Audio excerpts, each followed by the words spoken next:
It is the preferred method, okay? If you're ever given a choice and it doesn't matter, have it loaded like this. You want it suicide. Shotgun is generally only used when the customer requires it.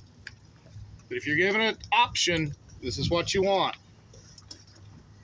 Notice how this one is secured. The chains are 2 feet apart. No more than 4 foot from center. Okay, 5 chains, only 5 chains. The chains alternate pull. We have a binder here, none there, binder, no binder, binder, right? Chains alternate pull. Everywhere that chain touches, it's got edge protection. All of our teardrops are about so big, none of the hooks are touching the trailer deck. And everything's nice and tight. All right? The reason we want you guys to only do it this way this week, if Shane didn't tell you, that's what we want. Only secure it in this fashion this week. The weight of the coil doesn't matter. What we want you to do is master what you see in front of you, because next week when they add weights and they add variables, this setup will be in everything you do.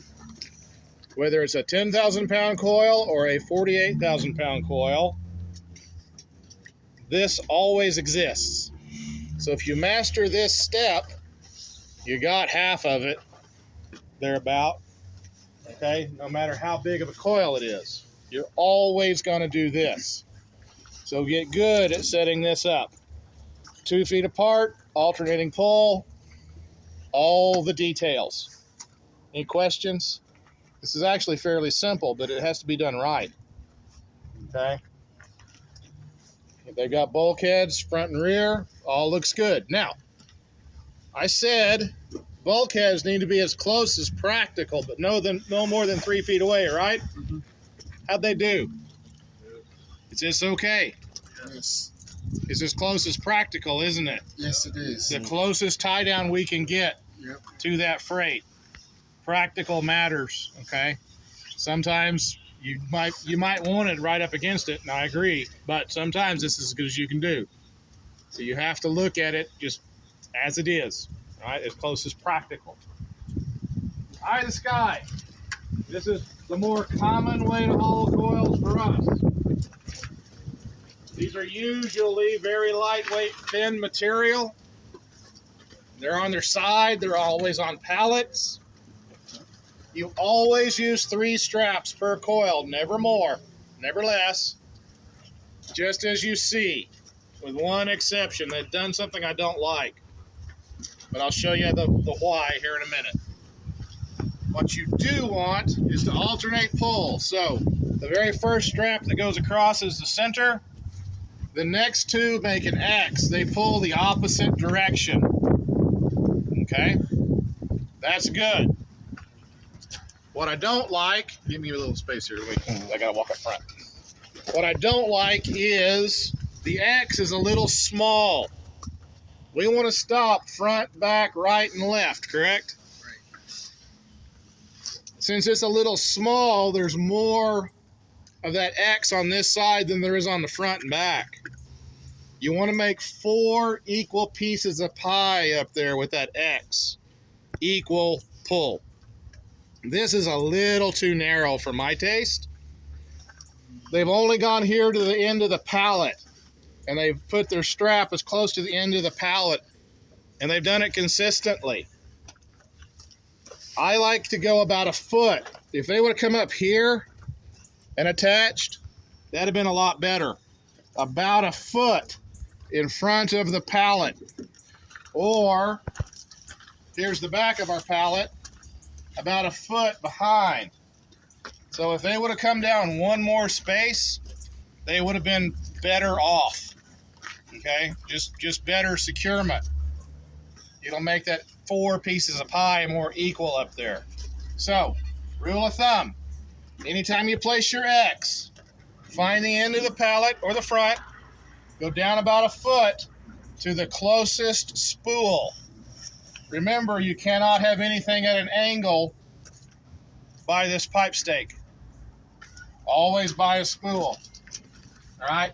So I would have come down to here on this back one. Closest spool about a foot from the back of the pallet. All right. Closest practical. This trip strap, you'll see at the front and at the back of the set of pallets. This is the last thing you'll do. You still got it at a little bit of an angle. It's always up against the pallet, never the material. All right. This keeps that whole set from sliding on you. Build a bulkhead anyway, but this will guarantee it doesn't move. That's a must do every time you have a pallet. Gotcha. Yeah, it's always a good idea.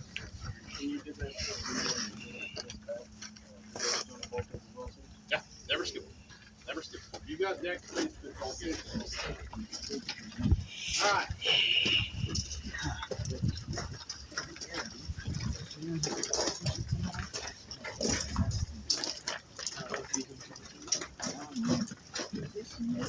My first time learning the information, but at the same time, it makes perfect sense.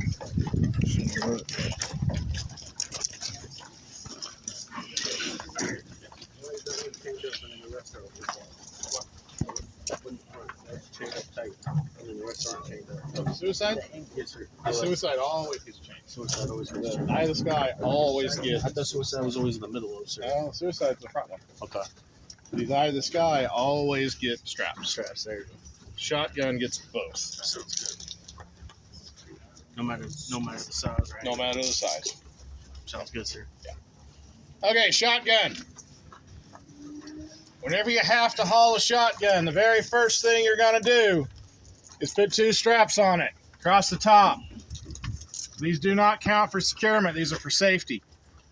It pulls that thing down in that cradle firmly, because that's what keeps it on the truck, is that cradle.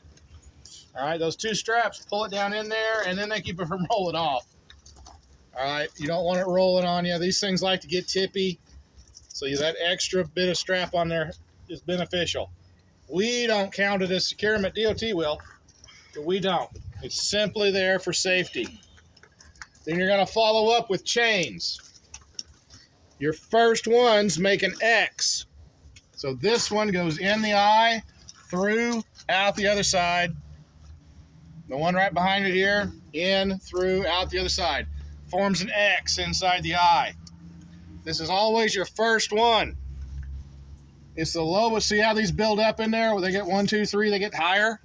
It's the bottom of the stack and the closest to the coil. You want it as close as you can get without touching. That's your X. Make sure you put a piece of felt padding in there where they cross each other. Then you come out to the next available. On shotgun, there's no skipping. It's always the next available.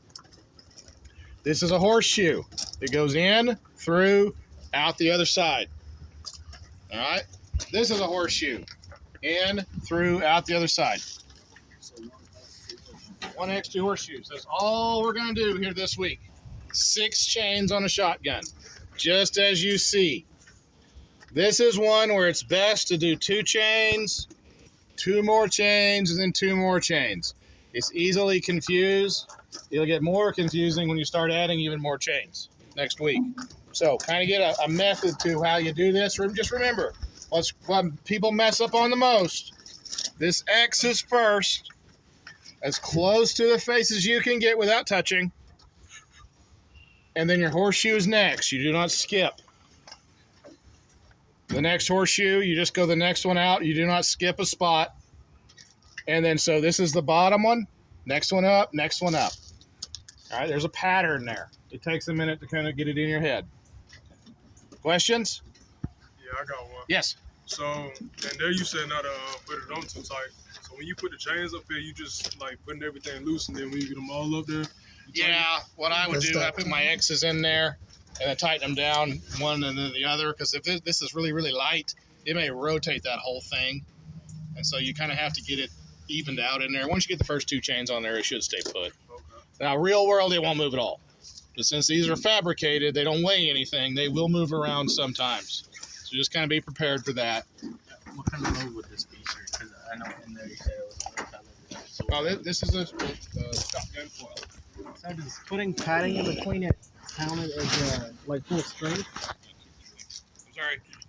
Putting that felt in between it counts as full strength because I know DOT doesn't like cross chains, That's why we pad it. so that counts as full strength Yeah, chains. Yeah, that's why we pad it. That way they don't have to do that. This is the X. First one. And then horseshoe. Yes, always.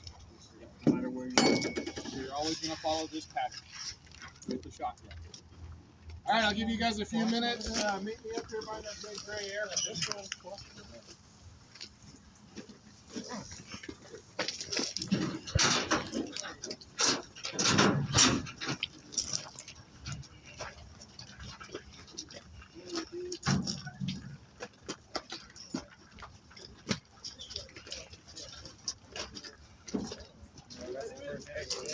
Make sense.